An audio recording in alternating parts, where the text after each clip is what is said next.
बिस्मिल्लाहिर्रहमानिर्रहीम। नाज़रीन, आप देख रहे हैं प्रोग्राम आज की अखबार और मैं हूँ आपका मेज़बान एहसन रज़ा। नाज़रीन, एहतसाबी अमल से किसी को खौफज़दा होने की ज़रूरत नहीं है। एहतसाब जो है वो सब का होकर रहेगा और हम पाकिस्तान की तरक्की के एहतसाब की बात कर रहे हैं। ऐसा कहा गया chairman NAB justice Javed Iqbal की जानिब से। लेकिन अदालत ने बहुत बड़ा रिलीफ दिया है जी। ख्वाजा आसिफ ने किसी भी कौमी ख़जाने को नुकसान नहीं पहुंचाया और जो भी उनके इक़दाम थे उनसे कौमी ख़जाने को कोई नुकसान नहीं पहुंचा, मुल्क की तरक्की को किसी किस्म का नुकसान नहीं पहुंचा, ऐसे अदालत के रिमार्क्स हैं। और एहसन इकबाल की गिरफ्तारी में भी जो है नैब ने अपने तजावुज़ से ज़्यादा काम किया है और गिरफ्तारी में नैब ने बहुत ज़्यादा अमल दखल दिखाया है और जितनी भी उनकी हद है उससे बढ़कर उन्होंने अमल दिखाया। तो इन तमाम बातों की वजह से और अदालत के रिमार्क्स की वजह से बहुत बड़े सवालिया निशान उठ खड़े हुए हैं कि नैब का किरदार क्या है और नैब की गिरफ्तारियों के अमल और इस तरह महीनों सियासतदानों को अंदर रखना और बाद में कुछ भी बरामद ना होना, तो नैब की कारकर्दगी पर बहुत बड़ा सवालिया निशान उठ जाता है इस तमाम सूरत हाल में। और जो कारोबारी हल्के हैं उन्होंने भी तशवीश का इजहार किया। बारहा सियासतदान कहते रहे कि नैब जो है वो कठपुतली हो चुका है। शाहिद हक़ान अब्बासी बार बार ये कहते रहे कि नैब को हुकूमत दे देनी चाहिए क्योंकि हुकूमत जो है वो नैब को इस्तेमाल कर रही है। तो तमाम सूरत हाल में नैब कवानीन के ऊपर भी हम बात करेंगे और नैब की कारकर्दगी के ऊपर भी बात करेंगे। हमेशा नैब के ऊपर ये कदगन क्यों आता है और अदालतें भी ये रिमार्क्स क्यों देती हैं कि नैब ने तो कुछ भी नहीं किया। साथ ही साथ जो कश्मीर के इलेक्शन होने जा रहे हैं उसके अंदर भी बहुत ज़्यादा गहमा गहमी आ चुकी है। नून लीग और पाकिस्तान पीपल्स पार्टी आमने सामने आ चुके हैं। तहरीक इंसाफ के मुखालिफ तो दोनों थे ही थे।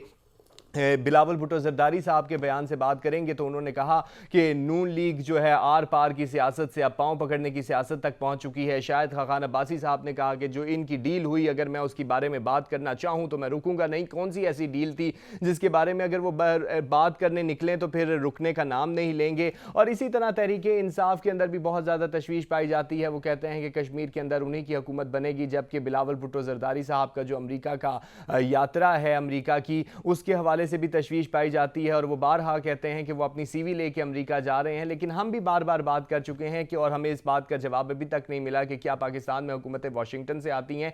इस तरह के बयानात जो हैं सियासतदानों को हरगिज़ ज़ेब नहीं देते क्योंकि इससे हमारे कौमी तशख़्ख़ुस के ऊपर बहुत बड़ा सवाल उठता है। और साथ ही बात करेंगे बलूचिस्तान हुकूमत के हवाले से भी क्योंकि बलूचिस्तान हुकूमत के अंदर भी बहुत बड़ी तब्दीली आई है और हुकूमत ने मुफाहमत की है और वहाँ पर गवर्नर जो हैं वो भी बदल चुके हैं और तब्दील हो चुके हैं। शाहसेन भुगटी साहब जो हैं वो मुआवन खसूसी भी मुकर्रर हो चुके हैं और उस्मान बुज़दार साहब अगर पंजाब का रुख करें तो पंजाब को जो है चार चांद लगाने के लिए बड़े तैयार हैं और उन्होंने कहा कि अब पंजाब की तरक्की के लिए बहुत ज़्यादा काम करूंगा। ये DG खान में उन्होंने अरबों रुपए के मंसूबों का इफ्तिताह भी कर दिया है। लेकिन देखना यह है कि आखिरी 2 सालों में वो पंजाब को तरक्की याफ्ता बना सकेंगे या पंजाब की तरक्की में क्या काम कर सकेंगे, क्योंकि इस हवाले से भी उन्हें बहुत ज़्यादा तनकीद का सामना करना पड़ता है। और महंगाई की भी बात करेंगे क्योंकि जहां पे दीगर चीज़ों की अरशिया खुरोनोश की कीमतें बढ़ी वहां पर चीनी स्कैंडल भी आया और चीनी स्कैंडल के बाद चीनी की कीमतें कम करने की भी बात की गई। वज़ीर आज़म साहब ने कहा कि मैं खुद मॉनिटरिंग करूंगा, लेकिन फिर चीनी की कीमतें बढ़ती रहीं, घटती रहीं और लेकिन मार्केट के अंदर वो बढ़ी ही रहीं और अब फिर चीनी की कीमतें जो हैं वो बढ़ने चले जा रही हैं। तो देखते हैं कि आवाम के ऊपर इनके क्या असरात पड़ेंगे क्योंकि महंगाई बहुत ज़्यादा है और आवाम तलब हैं।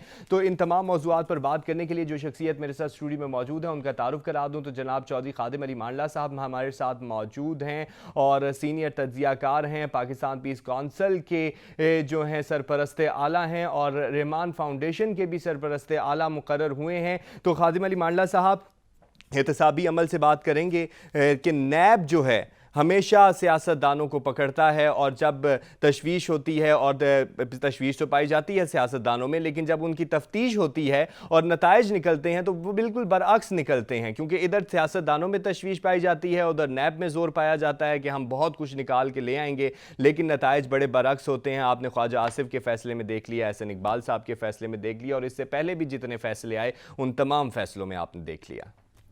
बिस्मिल्लाहिर्रहमानिर्रहीम। बहुत शुक्रिया एहसन।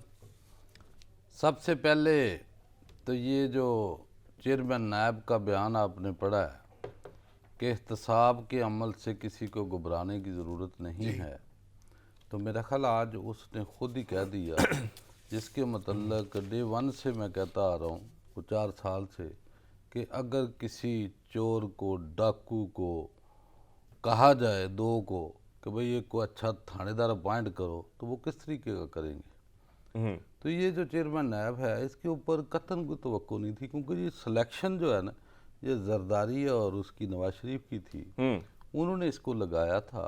और बिल्कुल उसने सही कहा है। हम तो डे वन से कहते थे कि ये कुछ भी मुल्क को करके नहीं देगा। ये गलत लोगों को ऐसे जो है ना खबरों में लाकर, ये तो वो समझ लो कि लॉन्ड्री है कि जहाँ से बंदों को साफ करके चिट क्लीन चिट देकर जो है वो नला दला के जो है वो बाहर ला के खड़ा कर दिया जाता है। तो मेरा ख्याल है कि अभी वो खुद ही कह रहा है कि घबराने की ज़रूरत ही नहीं है। तो वाम तो पहले ही नहीं घबरा रही थी। सही। वो घबराना किसने था, क्योंकि आप वो पार्टी थी उनके, उन्होंने लगाया हुआ था। ये सब के माल नहीं, लेकिन अगर देखा जाए तो बहुत ज्यादा मुतहरिक भी रहे ना इसके अंदर जो जावेद इकबाल साहब का किरदार है वो तो आपके बयान के मुतालिक मशकूक नजर आ रहा है। जो आज का मशकूक है, ये तो डे वन से मशकूक है। क्यों क्या इसके अपने जो है ना वो कारनामे करतूत सामने नहीं आए थे। वो जी मैं सर से लेके पाँव तक चूमूंगा चाटूंगा, वीडियो सारी दुनिया ने देखी। तो वो कहाँ गई वीडियो, क्या हुआ? इस पे तो सईद गनी साहब ने भी बहुत ज्यादा बातें की हैं। बातें हुई ना। तो बात ये है कि जब बंदा खुद स्कैंडलाइज हो जाता है तो वो फिर दूसरों को भी कहता है कि भाई ये मैं खबरों तक आपको रखूँगा, आपको घबराने की ज़रूरत नहीं है। मुझे तो पहले दिन से इस बात के ऊपर कायम था, कायम है, और आगे भी ये कुछ नहीं करेगा जितना भी देर इसका टर्नओवर रहेगा। लेकिन जो अपोजिशन पार्टीज हैं वो तो ये कहती हैं ना कि जावेद इकबाल साहब के ऊपर एक प्रेशर है, और जो आप जिस वीडियो की बात कर रहे हैं उस वीडियो की वजह से वो स्कैंडलाइज हुए, और उस स्कैंडलाइजेशन की वजह से ही हुकूमत ने उनके ऊपर एक प्रेशर रखा हुआ है, जिसकी वजह से वो अपोजिशन के रहनुमाओं को पकड़ धकड़ करते हैं। पकड़ धकड़ का मुल्क को फायदा क्या हो रहा है? बात तो ये है कि ये गंद जो है वो सजाएं होती हैं इनको, ताकि जो चेहरे जो है वो जेलों में बंद होते। ये थोड़ा कि वो खबरों में आ गए हैं, तारीख में आ गए, 2 4 6 महीने जेल में चले गए, वहाँ जो है ना इनको प्रोटोकॉल मिल गए, प्रोटोकॉलों के बाद जो है दोबारा बाहर आकर उसी अवाम के आगे वो नीट एंड क्लीन होकर बयान देने शुरू कर देते। तो मुझे बताया कि अवाम पाकिस्तान इससे बिल्कुल क्लियर है इस निज़ाम से कि ये जितने बड़े मगरमच्छ हैं, ना इनको कोई नैब सजा दिला सकता है, ना इनको अदालतें सजाएं दे सकती हैं। देखा नहीं जी कैसे कैसे रिमार्क्स है कि ख्वाजा आसफ ने कोई नुकसान नहीं पहुंचाया। वो नुकसान किसने, वो जूते पॉलिश करने वाले ने पहुंचाया मुल्क को। और मुल्क को लूट के खा गए हैं। पूरी दुनिया को पता है कि ये अदालतें इनको सजा नहीं देंगी। टाइम वेस्ट कर रहे हैं। साबित नहीं हो पा रहा ना, नैब साबित नहीं कर पा रही। नैब 5-5 6 महीने साल अपने जेल के अंदर रख लेती है और फिर हिसाब शुरू कर देती है। अल्लाह जाने जेल के अंदर क्या होता है और इनकी इंक्वायरियां क्या होती हैं, लेकिन अभी तक कुछ साबित नहीं कर पाए। नैब अगर साबित नहीं कर पा रहा तो फिर इसका मतलब है कि ऑपोजिशन का मौकिफ स्ट्रांग है। मुल्क पाकिस्तान 115 अरब डॉलर का मकरूज है, 8.5 अरब रुपया योमिया सूद दे रहा है। वो इन्हीं के काले करतूतों की वजह से, इन्हीं के काले करतूतों की वजह से हो रही है। यहाँ पर मांडला साहब ब्रेक ले रहे हैं, मांडला साहब यहाँ पर ब्रेक ले रहे हैं। अरबों के असासे तो हैं, लेकिन नैब साबित नहीं कर पा रहा। नैब की कारकर्दगी क्या है, इस पर बात करेंगे एक ब्रेक के बाद। हमारे साथ रहिएगा।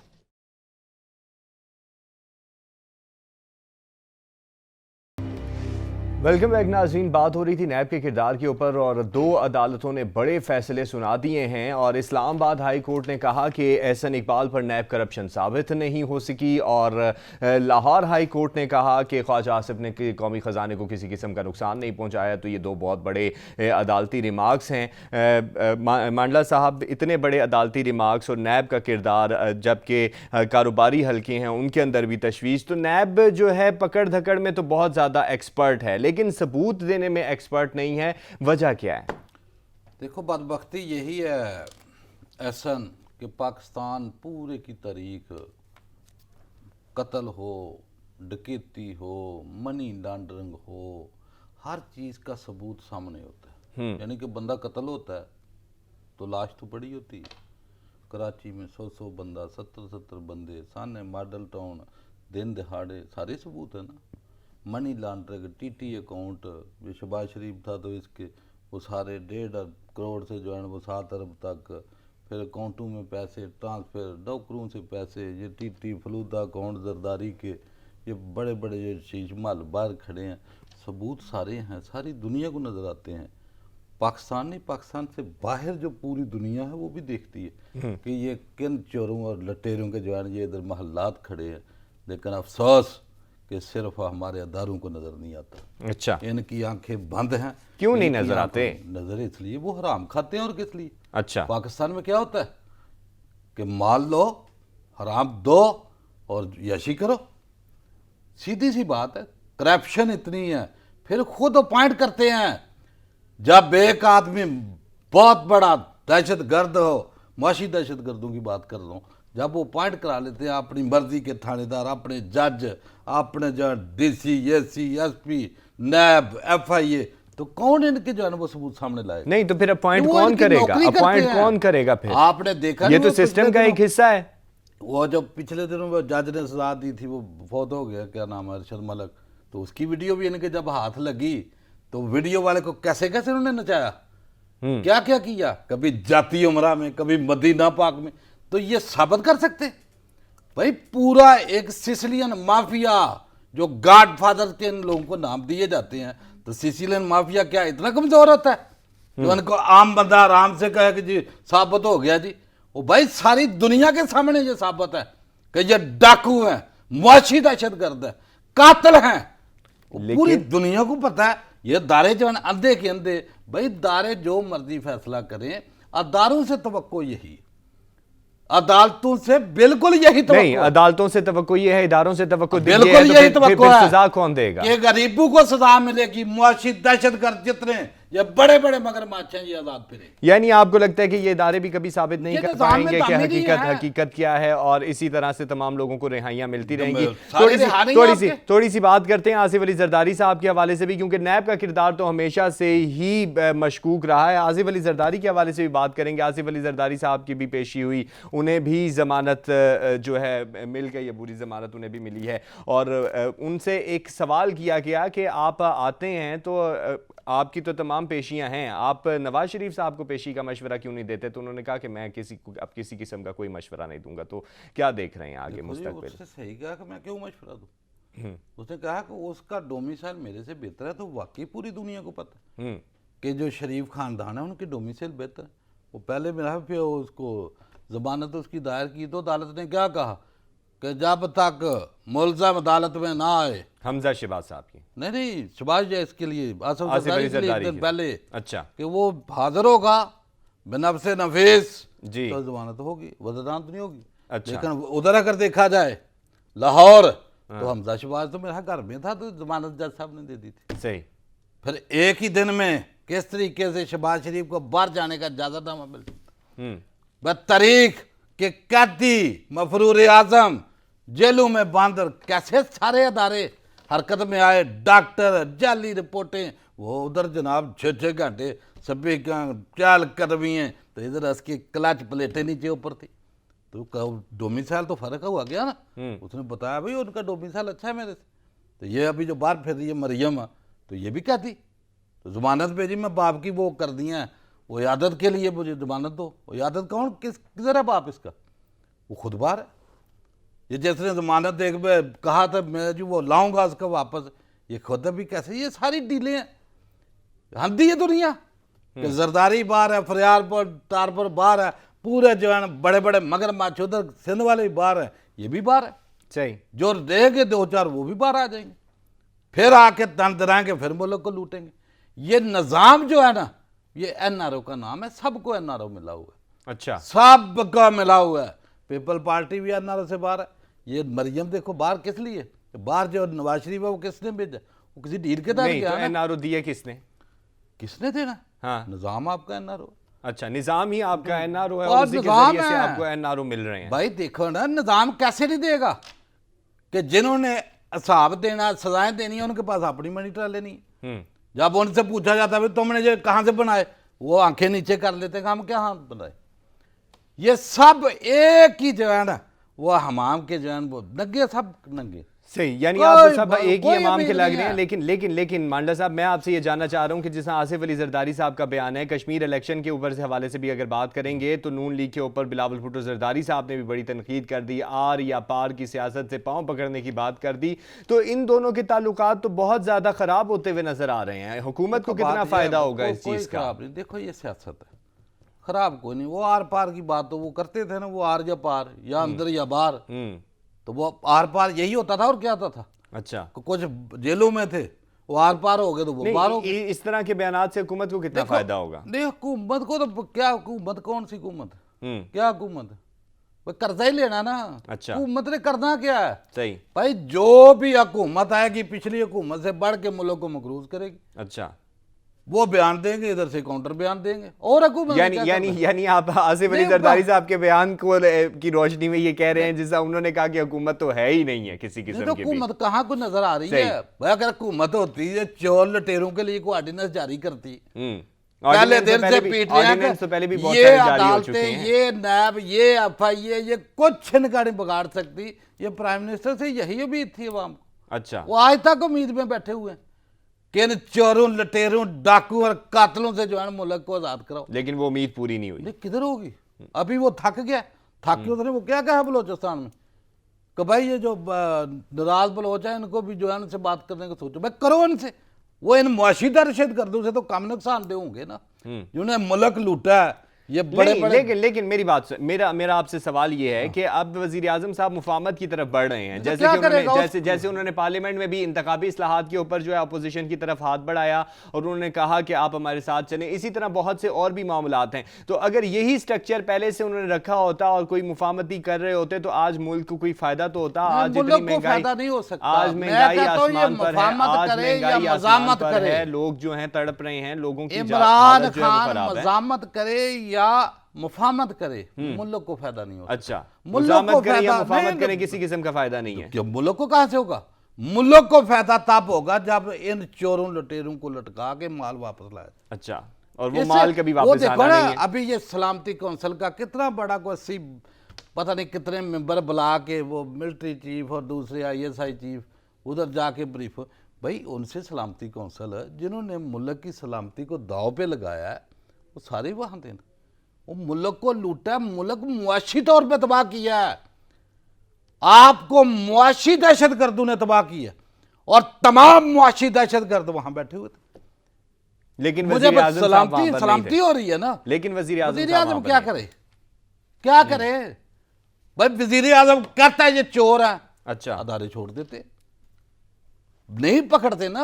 नहीं, अदारे तो छोड़ क्या देते हैं, करे? अदारे साबित नहीं कर पाते ना। साबित किस कहाँ? तरह से साबित करें? साबित जब साबित कर एक पाएंगे तो गरीब तभी कोई आदमी अदालत 3rd फैसला डिग्री का करेगा। इस्तेमाल इन लोगों पे हो, 5 मिनट लगे, 5 मिनट हर चीज बोले और यहां वापस भी हो जाए। जब इनका थानों में एयर कंडीशन लगाओगे, जेलों में इनका प्रोटोकॉल दोगे, इनका इंतजामिया कैसे इनको प्रोटोकॉल दे के फिरती, मुलजमों को, कैदियों को।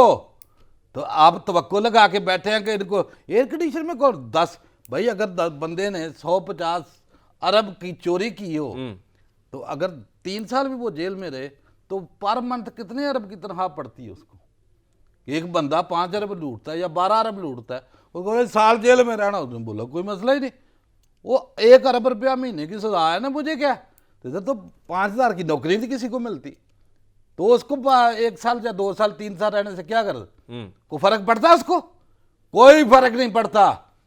इनका फर्क पड़ता है जब इनको वो लूटे हुए सारे असासे। मुझे बताओ कि वैसे तो पुलिस सारे कानून याद कराती है कि अगर किसी का मफरूर हो तो उसके खानदान को जीने नहीं देते, सासे जीने नहीं देते। ये सारे मफरूर बाहर फिर रहे हैं, आधा खानदान इधर है, कोई वो 416 216 यानी कहीं ना कहीं नारो है। बात करेंगे कश्मीर इलेक्शन की। कश्मीर इलेक्शन में भी इसी तरह के बयानात आमने सामने आ रहे हैं। जैसे आप NRO की बात कर रहे हैं, तो वैसे ही शायद जिस तरह बयान दिया बिलावल भुट्टो जरदारी ने, आर पार की बात की उन्होंने, तो शायद खान साहब भी पीछे नहीं रहे, उन्होंने भी डील की बात की। तो वो कौन सी डील की बात कर रहे थे, इस पर बात करेंगे एक ब्रेक के बाद। नाज़रीन, हम ब्रेक पर जा रहे हैं, वापस आएंगे और कश्मीर इलेक्शन में जो नून लीग और पाकिस्तान पीपल्स पार्टी आमने सामने, इसके ऊपर बात करेंगे। हमारे साथ रहेगा।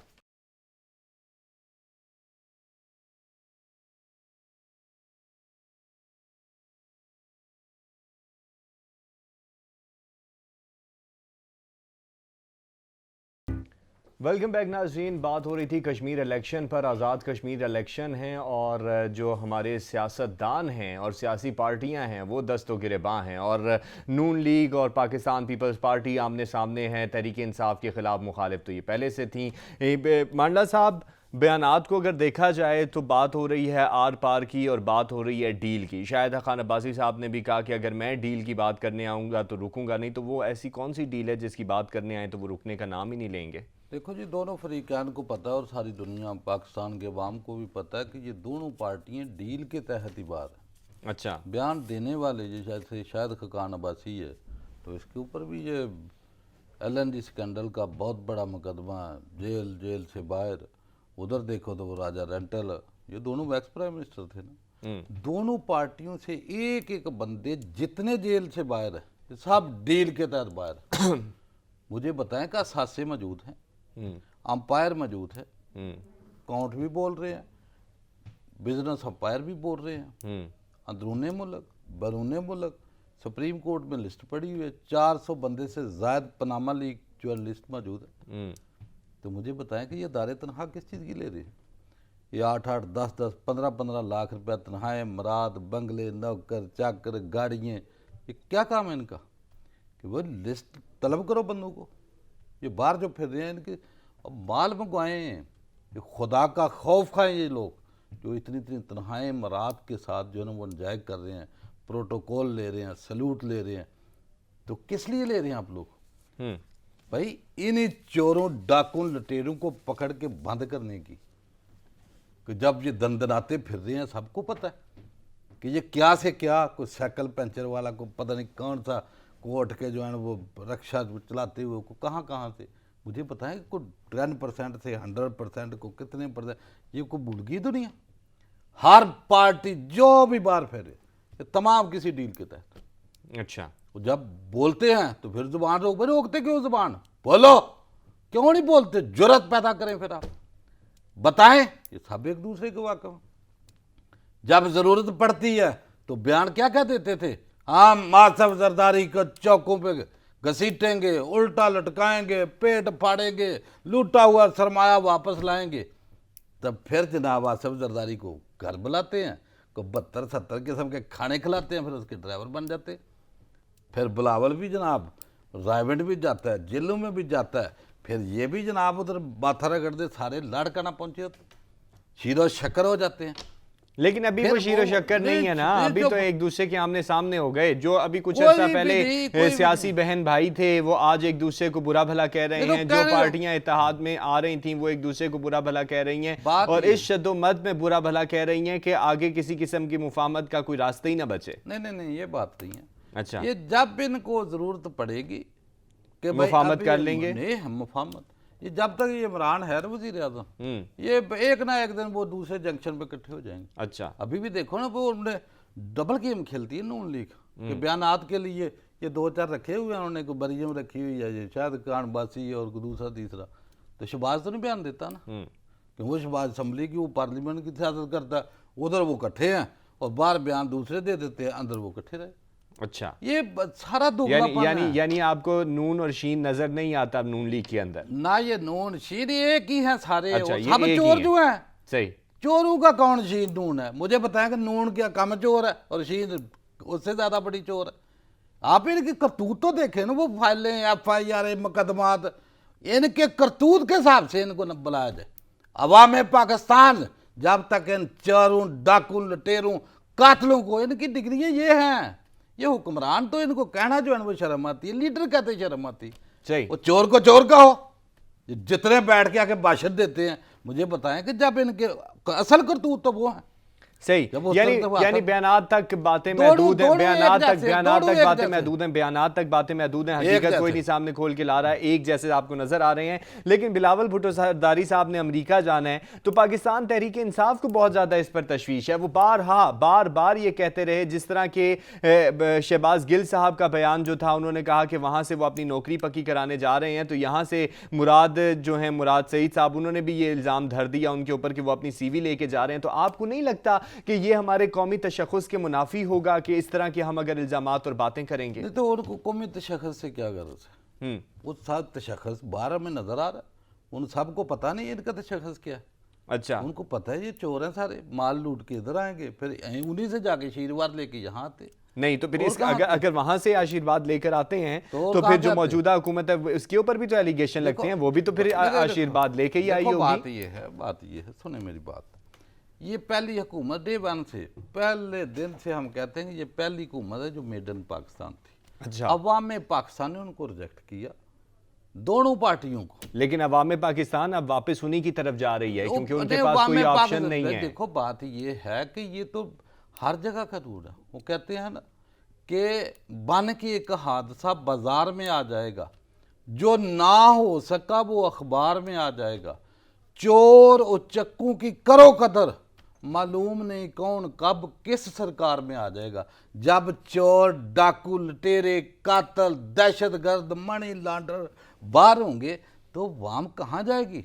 दहशतगर्द ये बड़े बड़े जो है ना हुक्मरान हैं, उनके आगे बयान देने से डरेंगे। तो जो गरीब 500-200 रुपए की दिहाड़ी कमाता है वो इन दहशतगर्दों का सामना कर सकता है?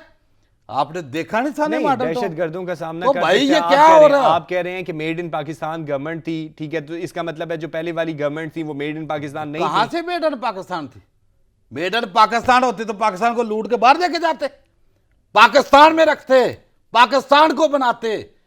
उन्होंने पाकिस्तान का बेड़ा गर्क किया उन्होंने। नहीं, मेड इन पाकिस्तान ने जो पाकिस्तान के हालात कैसे कर दिए हैं? कि मेड इन पाकिस्तान देखो ना, यही तो रोना है, यही तो वामे पाकिस्तान परेशान है कि अगर इन चोरों को सही लटका कर देखो ना। जब असम्बली में ये फवाद चौधरी ने आते बयान दिया कि जब सऊदीया ने को 150 शहजादा अपना पकड़ा था तो कैसे सरमाया वापस लाया, पूछा असम्बली में। उसने कहा जी वो 75 शहजादों को नाश्ते के बाद उल्टा लटकाते थे और 75 को शाम के खाने के बाद उल्टा लटका कर सरमाया उनका वापस लाया। तो मुझे बताएं कि यहां एयर कंडीशन लगाकर, अच्छा। यहां हीटर लगाकर, यहां प्रोटोकॉल देकर सरमाए तो वापस नहीं आएंगे ना। फिर उनकी हुकूमतें ही वापस आएंगी। सही। चोरों का राज होगा, सही। डाकू का राज होगा, कातलों का राज होगा। इसमें तो दूसरी कहने की बात ही नहीं है। सही। जब वो जेलों में नहीं होंगे तो हुक्मरान होंगे। सही। यही तो पीटना, और क्या पीट रहे हैं? अभी कहां जाएंगे वाम उसी तरफ जाएंगे फिर। आप देख नहीं रहे? लेकिन एक क्योंकि मुझे वाइंड अप भी करना है प्रोग्राम को, सिर्फ एक लाइन का आपसे जवाब चाहूंगा कि बलूचिस्तान में मुफाहमत की सियासत हो रही है, इसको किस तरह से देख रहे हैं? बिल्कुल मुफाहमत होनी चाहिए। अच्छा, उसकी वजह यह है कि जब इतने इतने मुआशी दहशतगर्दों से तुमने मुआफत की है, उनको जाके असम्बली में बिठाया हुआ है, तो इनसे तो कम नुकसान किया सही, होगा इनसे उन्होंने। कम नुकसान किया है। मुफाहमत की बिल्कुल बातें तो करनी हो चाहिए। चुकी हैं, हुकूमत जो है वो मुफाहमत की पॉलिसी की तरफ अब गामजन हो चुकी है। नतीजा देखना है कि कितने बेहतरीन नतायज सामने आएंगे। आज के प्रोग्राम से इतना ही। पाकिस्तान जिंदाबाद। अल्लाह हाफिज।